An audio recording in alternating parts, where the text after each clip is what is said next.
अस्सलाम वालेकुम दोस्तों, उम्मीद करता हूँ कि सब लोग खैर से होंगे। मार्केट की अपडेट के साथ आपके सामने हाजिर है। रोज़ाना की तरह आज भी आपको इंशाल्लाह मार्केट की एक्यूरेट पिक्चर दिखाएंगे और बताएंगे कि पंप होगा, डंप होगा, क्या हमारे एनालिसिस हमें बता रहे हैं, टेक्निकल्स क्या बोल रहे हैं, फंडामेंटल्स मार्केट में क्या चल रहे हैं।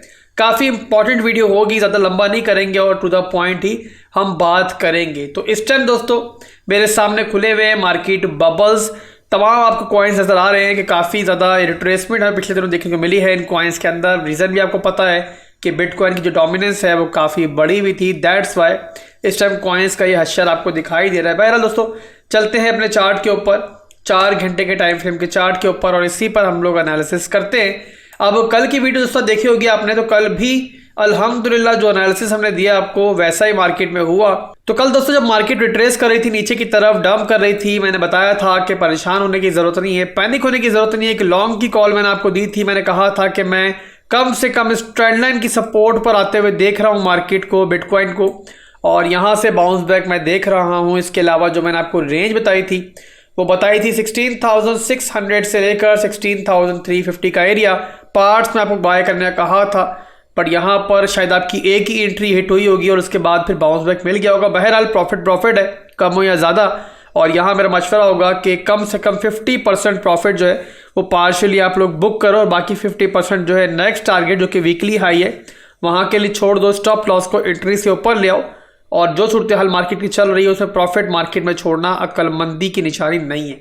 तो ये आप लोगों ने ख्याल करना है कि बेवकूफ़ी यहाँ पे नहीं करनी है, जहाँ प्रॉफिट बुक हो रहा है उसको बुक करो। अब यहाँ पर दोस्तों अभी की सूरत हाल ये है कि बिटकॉइन ने एक दफ़ा फिर से अपना जो मिड रेंज का एरिया था उससे दोबारा से फ्लिप किया है।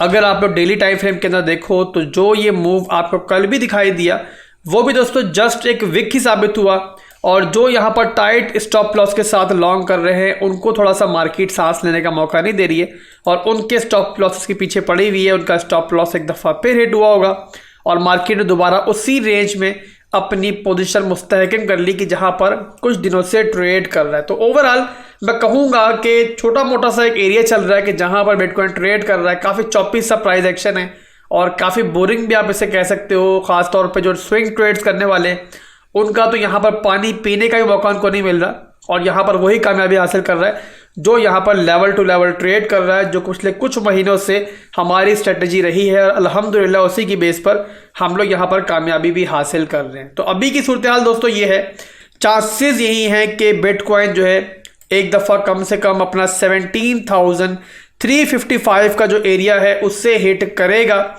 इसी वजह से मैंने 50% आपका प्रॉफिट बुक करवाया है और 50% उस रेंज के लिए छुड़वाया है। उसके बाद दोस्तों प्राइस अगर वीकली हाई से ऊपर जाएगी तो वहां पर फिलहाल के लिए बिल्कुल मैं लॉन्ग वगैरह के लिए इंटरेस्टेड नहीं होऊंगा। वहां पर थोड़ा सस्टेन भी करेगी तब भी मैं बहुत ज़्यादा संभल के चलूंगा। उसका रीज़न के ऊपर कोई प्राइस एक्शन नहीं पड़ा हुआ और यहाँ पर मैनिपुलेशन के चांसेस ज़्यादा हैं। वैसे भी शायद पिछली वीडियोज़ के अंदर मैंने आपको बता भी चुका हूँ पहले भी कि मैं यहाँ पर एक ऊपर की तरफ के पुश के बाद एक नीचे की तरफ का हार्ड पुश एक्सपेक्ट कर रहा हूँ, जो कि कम से कम 16,000 की रेंज तक बिटकॉइन को लेके जा सकता है। और उसकी जो विक है शायद आपको अपने बॉटम को भी रिटेस्ट करती हुई दिखाई दे आने वाले दिनों में।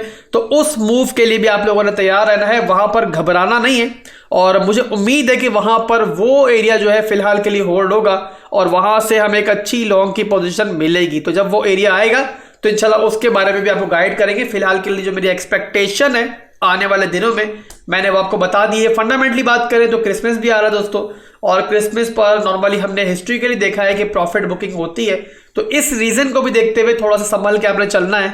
इसीलिए दोस्तों मैं लेवल टू लेवल ट्रेडिंग का मशवरा देता हूं कि फंडामेंटल्स अगर बेरिश भी चल रहे हैं आपके इर्द गिर्द कुछ समझ में नहीं भी आ रही, तब भी लेवल टू लेवल ट्रेडिंग का फायदा होता है कि आप लोग स्टॉप लॉस टेक प्रॉफिट के साथ चल रहे होते हैं। छोटा सा एरिया होता है, वहां पर कई दफा मूवमेंट होती है और उसके दरमियान आप लोग कामयाबी हासिल करते हो। एवरेज में आप लोग प्रॉफिट लेकर ही निकलते हो। बट अगर आप लोग लंबा सोच रहे होगे कि नहीं यहाँ से मार्केट 20,000 पे जाएगी या फिर यहाँ से मार्केट 14,000 पे जाएगी और उसी को ट्रेड करोगे इतने लंबे एरिया को, तो फिर चांसेस यही है दोस्तों कि जो आपके पास होगा वो भी गवाओगे। तो यहाँ पर ये ख्याल आप लोग फिलहाल बेयर मार्केट के अंदर रखो कि लेवल टू लेवल ट्रेडिंग करो। तो ये दोस्तों बिटकॉइन की क्विक सी अपडेट थी। इसके बाद बात करेंगे बाइनेंस की। बाइनेंस के फंड्स के बारे में आपको बताया था कल मैंने कि वो कम होने का नाम नहीं ले रहे। कल भी एक बहुत बड़ा विड्रॉ बाइनेंस से हुआ था। उसके बाद बाइनेंस से दोस्तों चाइनीज के अंदर एक बहुत बड़ा ब्लॉग जो है वो पोस्ट किया है, जहां पर उन्होंने उन चीजों के बारे में बात की है जिन्होंने पिछले दिनों बाइनेंस के बारे में फर्ड्स को हवा दी है। FTX कोलैप्स के बाद दोस्तों बाइनेंस के बारे में बहुत सी बुरी खबरें आ रही थी और सबको बाइनेंस ने इस ब्लॉग पोस्ट के अंदर डिस्कस किया है। बाइनेंस का दोस्तों कहना यहाँ पर यह है कि बाइनेंस के ऊपर कोई कर्जे नहीं है, बाइनेंस ने ही दूसरों को कर्जा दिया हुआ है, इनका कोई भी क्रेडिटर जो है वो बैंकक्रप्ट नहीं हुआ पिछले दिनों। दैट्स वाई ये लोग कह रहे हैं कि जो भी इनके खिलाफ फंड्स फैलाए जा रहे हैं वो सिर्फ और सिर्फ एक साजिश है, एक मैनिपुलेशन है जो की जा रही है। और ओवरऑल बाइनेंस का कहना यह है कि किसी भी यूजर का पैसा जो है उसने मिस यूज नहीं किया और वो इसके सबूत देने को तैयार है। तो यहां पर बाइनेंस दोस्तों ये चाहिए कि अगर वो कस्टमर को दोबारा अपना भरोसा कायम करना चाहता है, जो फंड्स फैल रहे हैं उनको रोकना चाहता है, तो एक इंडिपेंडेंट ऑडिट करवा ले अपने अकाउंट्स का, तो ये सारे मैटर जो है वो वैसे खत्म हो जाएंगे। बट अगर दोस्तों बाइनेंस ने यहाँ पर कोई कदम ना उठाया तो आने वाले दिनों में ना सिर्फ के बाइनेंस के लिए बल्कि साथ साथ क्रिप्टो मार्केट के लिए भी मुश्किलात जो है वो बढ़ सकती हैं। तो ये दोस्तों एक क्विक सी अपडेट थी, छोटी सी फंडामेंटल मैंने आपको अपडेट दी है, इसके अलावा टेक्निकल एनालिसिस दिए और मैं उम्मीद करता हूं कि छोटी छोटी वीडियोस जो है बहुत काम आपके आजकल आ रही होंगी ट्रेडिंग वगैरह के लिए, और मैं उम्मीद करता हूं कि आगे भी आप लोग मुझे फॉलो करते रहोगे। अगर अभी तक चैनल सब्सक्राइब नहीं किया, पहली बार मुझे देख रहे हो, तो आप लोग लाजमी जाके चैनल को सब्सक्राइब कर लो, साथ में बेल आइकन को भी हिट कर लो ताकि नोटिफिकेशन आपसे मिस ना हो। और वीडियो को लाइक और कमेंट करना मेरे भाइयों ने नहीं भूला, 2 सेकंड लगेंगे आपके 2 सेकंड बट मेरे लिए बहुत इंपॉर्टेंस रखते हैं, तो आपने नहीं भूलना। भाई को दुआ में याद रखना है। अल्लाह हाफिज।